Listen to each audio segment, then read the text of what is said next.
প্ৰতিগৰাকী মন্ত্ৰীক এতিয়া নিজ সমষ্টিত আদৰণি জনোৱা হৈছে।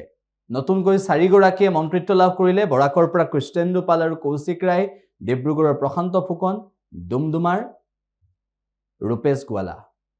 এই 4 গৰাকীয়ে নতুন মন্ত্ৰিত্ব পোৱাৰ পিছত কৃষ্ণেন্দু পাল আৰু কৌশিক ৰায়ক আজি কেনেদৰে আদৰণি জনোৱা হ'ল, প্ৰশান্ত ফুকনক আজি কেনেদৰে আদৰণি জনোৱা হ'ল, আমি সকলো আপোনালোকক দেখুৱাব বিচাৰিছো।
ডিব্ৰুগড়বাসীৰ উন্নয়ন, অসমৰ উন্নয়নৰ কাৰণে মই ক্ষিপ্ৰতাৰে যিখিনি কাম কৰিব লাগে মই সুন্দৰভাৱে আৰু দৃঢ়তাৰে মই কাম কৰিম বুলি আপোনালোকৰ আগত প্ৰতিশ্ৰুতি দিছোঁ। ছাৰ, ডিব্ৰুগড়ত আজি হাজাৰ হাজাৰ অনুৰাগী আপোনাক লগ পাবলৈ একত্ৰিত হৈছে, বুলেটৰে আপোনাক আদৰণি জনাইছে।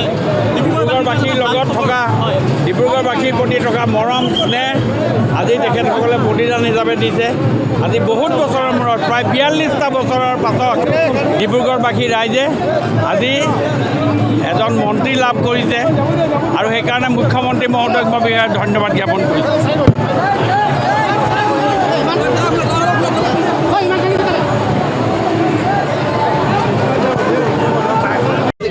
প্ৰথমবাৰ মন্ত্ৰী হিসাবে আমি আৰ আমাৰ কৌশিক ৰায় দুইজন আমৰা আইছোঁ আৰু গোটেই বৰাক উপত্যকা ৰাইজৰ যি আশীৰ্বাদ আপোনালোকে দেখিছে, যিটো আৱেগ, মানে এইটোই মানে খুব ভাল লাগিছে যে গোটেই বৰাক উপত্যকাৰ সব ৰাইজ ওলাই আহিছে সম্বৰ্ধনা জ্ঞাপন কৰাৰ কাৰণে, আৰু আমি তেওঁলোকৰ ধন্যবাদ জনাইছোঁ। আৰু বিশেষকৈ মাননীয় মুখ্যমন্ত্ৰী ডক্টৰ হিমন্ত বিশ্ব শৰ্মা মহোদয়ক বহুত বহুত ধন্যবাদ আৰু কৃতজ্ঞতা জনাইছোঁ যে আমাৰ বৰাক উপত্যকাৰ কাৰণে ইমান যে একটা মৰম, ইমান যে একটা মানে প্ৰেম মাননীয় মুখ্যমন্ত্ৰী মহোদয়ৰ, যে সদায় বৰাক উপত্যকাৰ ডেভেলপমেণ্ট, বৰাক উপত্যকাৰ উন্নয়ন আৰু বৰাক উপত্যকা উন্নয়নৰ কাৰণে এটা ছেপাৰেট মন্ত্ৰণালয় কৰা হৈছে, যিটো দায়িত্ব মাননীয় মন্ত্ৰী কৌশিক ৰায় মহোদয়ক দিয়া হৈছে। আৰু আমি কৌশিক ৰায় গোটেই আমৰা 2 মন্ত্ৰী একেলগে কাম কৰিম, যাতে বৰাক উপত্যকা গোটেই অসমৰ ৰাইজৰ উদ্দেশ্যে যাতে ভালকৈ কাম কৰি যাব পাৰোঁ, গোটেই অসম যাতে এটা উন্নতিৰ এটা চৰম শিখৰে যাই পৌঁছি পায়। এইটোৰ কাৰণে আমাৰ মাননীয় মুখ্যমন্ত্ৰী মহোদয়ৰ যিটো মানে আগ্ৰহ, এইটো যাতে 2026-ৰ ভিতৰত যাতে পূৰ্ণতা লাভ কৰে, এই উদ্দেশ্যে আমৰা সকলে কাম কৰি যাম।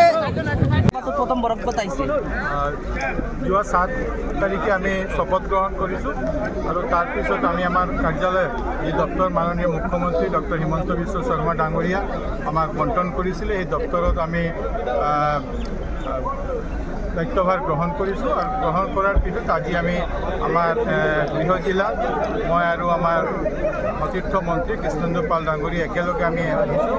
ইয়াত চৰকাৰী অনুষ্ঠান আছে, দলীয় অনুষ্ঠান আছে, এইবিলাক কৰাৰ কাৰণে আমি আহিছোঁ এবং যোৱা 7 তাৰিখে এবং যোৱাকালিও অসম চৰকাৰৰ মাননীয় মুখ্যমন্ত্ৰীৰ নেতৃত্বত কেবিনেট মিটিং আছে, কেবিনেট মিটিং হৈছে আৰু বৰাক উপত্যকাৰ উন্নয়নৰ কাৰণে মাননীয় মুখ্যমন্ত্ৰী ডক্টৰ হিমন্ত বিশ্ব শৰ্মা এটা নতুন বিভাগ সৃষ্টি কৰিছে। বৰাক উপত্যকাত বৰাক ভেলী ডেভেলপমেণ্ট ডিপাৰ্টমেণ্ট সৃষ্টি কৰিছে আৰু এইটোৰ দায়িত্ব মোক দিছে। আমি দুজনে মিলি বৰাক উপত্যকাৰ ডেভেলপমেণ্ট কেনেকৈ কৰিব পাৰে, মাননীয় মুখ্যমন্ত্ৰী যি প্ৰকল্পবিলাক বৰাকৰ কাৰণে লৈছে এই প্ৰকল্পবিলাক আমি কেনেকৈ আগুৱাই লৈ যাম সেই চেষ্টা আমি কৰিম। আচ্ছা, যেহেতু নতুন যিটো বৰাক ডেভেলপমেণ্ট ডিপাৰ্টমেণ্ট আপুনি পাইছে, তেনেহ'লে বৰাকৰ কাৰণে কি এই ডিপাৰ্টমেণ্টৰ প্ৰথম কামটো কি থাকিব? বৰাকৰ উন্নয়নটো এই ডিপাৰ্টমেণ্টৰ মূল কাম। অহা যেতিয়া বাজেট হ'ব, বাজেটত এই ডিপাৰ্টমেণ্টৰ কাৰণে বাজেট এলোকেশ্যন হ'ব, কিন্তু এই ডিপাৰ্টমেণ্টৰ মূল কাম হ'ল বৰাক ভেলীত যিমান ডিপাৰ্টমেণ্ট আছে, অসম চৰকাৰৰ যিমান ডিপাৰ্টমেণ্ট আছে, চব ডিপাৰ্টমেণ্টৰ লগত এটা কোঅৰ্ডিনেশ্যন কৰি বৰাক ভেলীত ডেভেলপমেণ্টৰ কামবিলাক আগুৱাই লৈ যাব।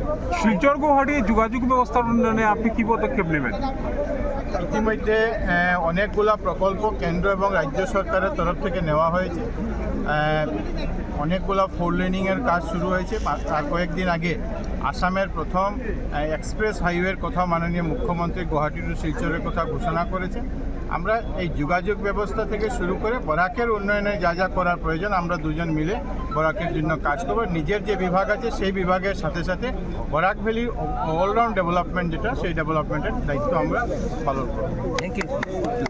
যিকোনো খবৰৰ বাবে যোগাযোগ কৰক 7099017330 লগতে 7099017110 নম্বৰত।